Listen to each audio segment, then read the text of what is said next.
namozlarda huzur halovat topolmayotganlar bo'lsa, namozlarni vaqtlarida har vaqtida o'z vaqtida ado qilishlikka qanaqadir tamballik qilib, be'tiborlikda bo'layotgan birodarlarimiz bo'lsalar, birinchidan Alloh taolaga duo qilsinlar. Shu qalbi qotganlar ham birinchidan Alloh taolaga duo qilsinlar. Allohim meni qalbimni yumshat.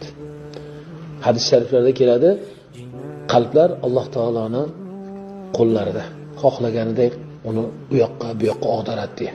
Shunda duo qilsinlarki, Allohumma sabbit qalbi fi ta'atik deya duo qilsinlar.